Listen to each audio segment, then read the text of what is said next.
Okay, good morning Hi, everyone. from the beautiful studios of Bedlam Farm in far upstate New York. It's John and Maria.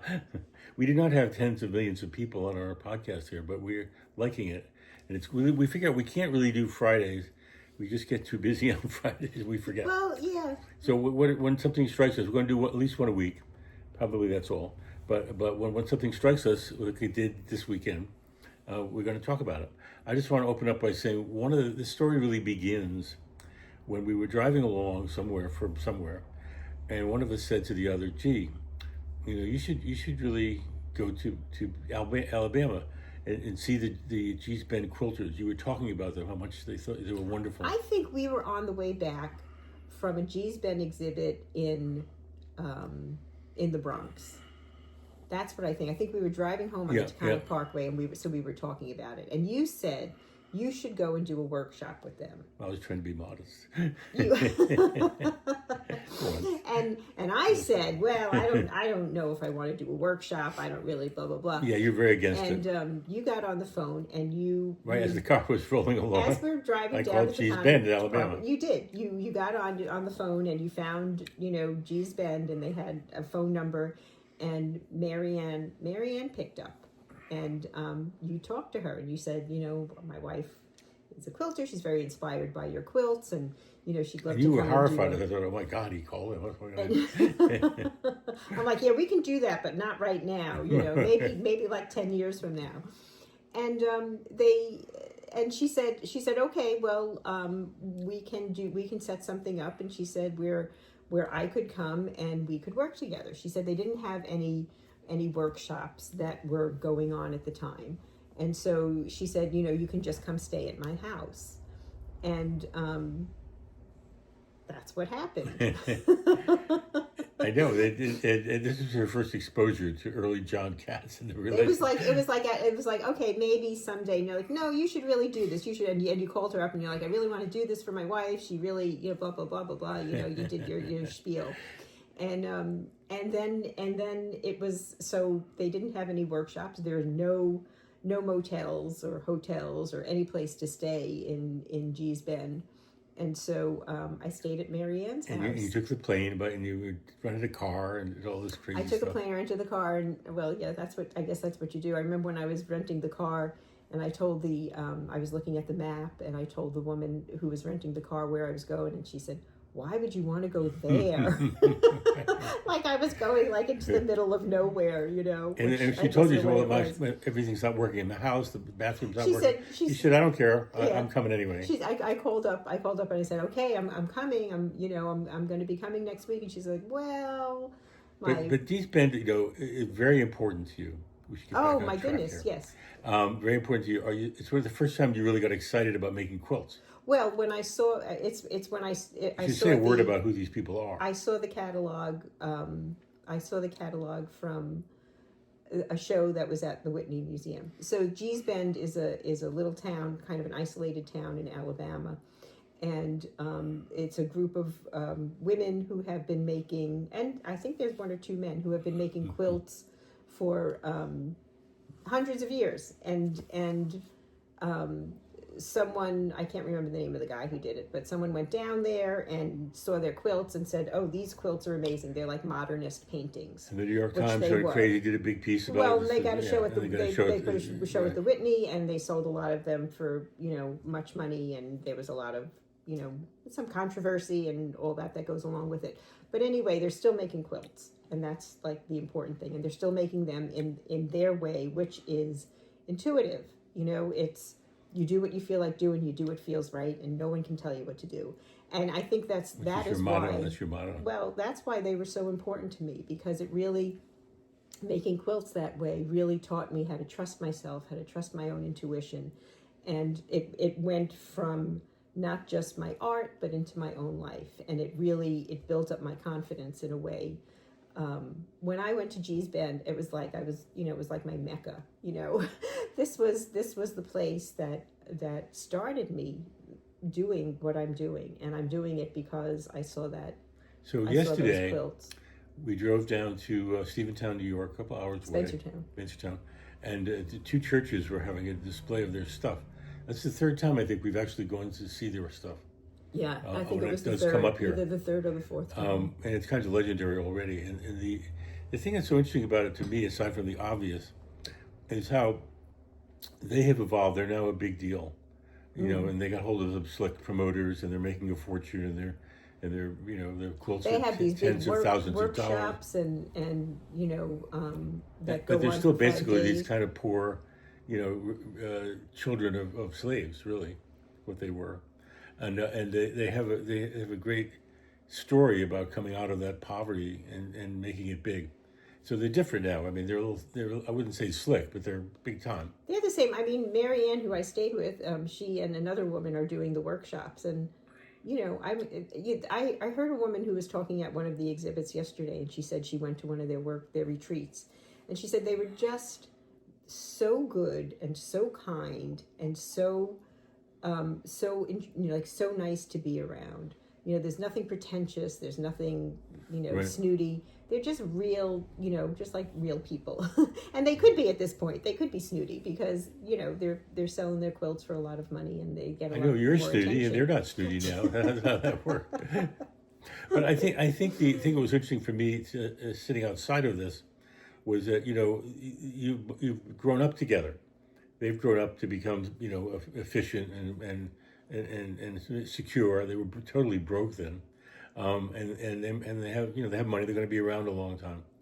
And you've also evolved from your quilting. Yeah. It's not quite as simple and simple is the right word, but you have. I don't know what am I looking for? Well, we've kind of I have to be careful it's what I say. kind of along the same track. Right. You know what I mean? That's it's what I was along the looking same track. It's like a kind of a parallel track, in a way.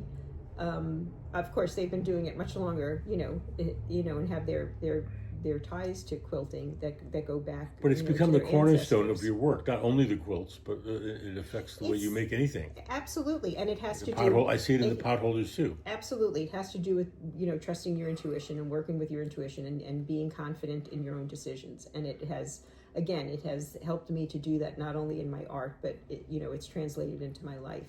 I'm wondering how does one become attached to a particular culture like that? How do you look? But how do you look at that and say this is what I want the art. to do? It's the art. I saw the quilts and I thought they were gorgeous. They touched me very deeply, and I thought And I what want to do touched that. you so deeply about them? The way they looked. Could you be a they little were more so beautiful. Pacific? Well, they do. They look like modernist paintings. They were these great abstract pieces, and they also there was nothing. It wasn't like the clean edge quilting that I had been used to seeing, where people are following patterns and everything's these small little pieces and all the ends meet up. They have so much feeling because of the way they're made, because the pieces don't always match up, and because the colors aren't always right. And you might have a quilt that you look at and you think, okay, this is following a pattern and it's very precise, and then all of a sudden up in that corner there's a different color that doesn't belong, or a different pattern that doesn't belong. So you look at it and you think you know what you're looking at it, and then boom, it just throws you for a loop. Sounds familiar. I've seen that somewhere.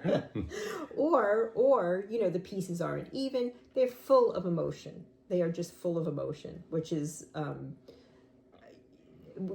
that's what really touched me. Beauty and emotion and textures and all the history of the cloth. All of that. That's really what pulled me in. I didn't have quite the same experience, obviously, but in my life, my heroes were the kind of New York writer journalists, the tough but really beautifully writing reporters. Right. Who wrote great books and great stories, and were also great reporters. Right. And that's sort of what I became. I'm not saying I became great, but that's, I knew I could write, and I kept writing. You just do it. Right. I was telling you, I was laughing, but Maria, one of my things I was working on all morning was deleted. And I said, oh my God, what are you going to do? And I said, I remember what my boss first told me when I told him I deleted a piece. He said, well, get to work and do another one and make it better. And so that's what happened.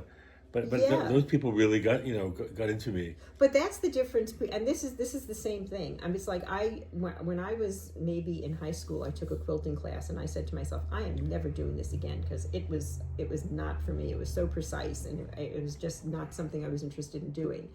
And so even though I went to art school, when I started quilting, I was doing it from a very naive place. I was doing it from a place of inexperience, which is exactly what you're talking about. And so you didn't go to school and learn how to write.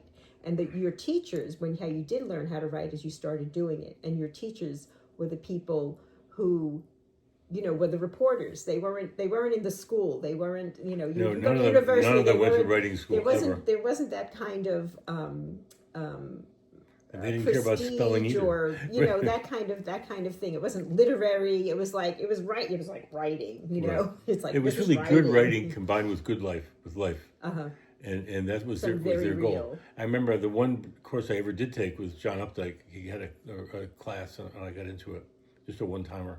And he really shaped my thinking about writing. He said, you don't whine about it, you don't complain about it, you don't tell people how hard it is, you don't think how hard it is, or blah, blah, blah. You just do it. And you keep doing it and keep doing it and doing it until it gets good enough for you. That's it. Just do it. And don't bullshit. No more bullshit. And there was none of this, I had to stop going to writers groups because they were all like therapy sessions. Everybody complaining about their tough lives and what they're going through and blah, blah, blah. And so I just do it. I started doing it when I was 8, and I'm still doing it. And this week I'm going to be 70. How old? 78. 78. And so I have this hat now. It's like, if you can see it. It says, I'm old, but I'm like cool old. So that's where I'm going. But these what I see with the G.H. Ben thing are the evolutions of creativity in an artist. And so I really love watching you evolve. I see their work in your work, but your work is quite different from their work now. That's where I started. And now you have your own stamp about it, which is probably a little simpler, I guess, and a little more colorful. Would that be right? No, I just think it's a different style. That'd be wrong. Yeah, a different style. I don't know. You never want to tell somebody what their style is, but I think that it's different. Well, it's the same thing like you say with writing. You get your own voice. You find your own voice, right? You What find would your writing voice. Do you know what your voice is? So I have found my own my own voice in working with fabric. What it is, no, you can't say it. I can't really describe it either, except it's different. It's just somehow warmer to me, a little more complicated. There's a little more into it. That's it's just what I get from it. I may not be wrong. I think also I bring because I do a lot of different things now. I just don't make quilts, and so I do the stitching where I sew on my machine and do drawings and stuff. So it's very different, but it's where and there are some of the basic elements that they talk about. You do what you want to do. You don't follow the rules. You don't know what the rules are. You're not looking to get into the. Remember when I tried to get you into that group of women making quilts? Yes, I do. And they were the very fancy kind of quilts. Yes. We were new together at the time. I didn't quite realize how offensive this was. But I just didn't belong there. You didn't belong there. I saw right away you didn't belong there. But not right away, but soon. Afterwards, when we left. And that's what I think you share with them, the sense of being a kind of outsider, but not really outsider. Right. These are just, very simple people who went out and started making great stuff. Yeah. And it's self-taught, but for them it also comes from a great history. That's the thing. They have this great history, this lineage of quilting that they're following. Well, you had to make your own history, I think. Yeah. So, but it's there. Yeah. And so I see their mark on you in not obvious ways. But they really give you a great start. Yes, definitely. Oh, yes, that was my inspiration. It was my inspiration. It's why I'm doing what I'm doing. So it was nice to go there yesterday. So it's very I get to sit in important. the church pew and look at their stuff while you were wandering around out there. Yeah. It was really nice. It was really nice to see it. it. And they make beautiful. I mean, I can see it now how beautiful it is. Even you can see that. Even I can. Well, I'm not really like a quilt expert. You're not an artist. Is that what you're going to say? I'm not an artist. Well, I'm a writer. We can talk about that next time. Right. So that was our weekend. It was a really nice thing to do and a nice thing to see, and I think it says a lot about how creativity can. These women were not, they didn't have any money. They didn't go to college. They didn't get any breaks, but they ended up doing this enormously successful and brilliant work. So that is an inspiration, I think, to anybody who thinks they're Well, not creative and they can't. Yep. Blah blah. Anybody can. That's what you did too. You didn't go to college. You No, didn't, you just I went to never work. took a writing course in my life. Thank God. I had enough trouble without that. All right. Well, I think our time. We're 15 minutes. I think our Up. time is up. So we'll hopefully Time see to you shut next us week. up. Who knows what day, what time? But we're going to be back. We'll come back. And thank you we'll for be bearing back with again. us as usual. And happy birthday to me. Happy birthday, John. Bye-bye. Bye, everyone. Thank you.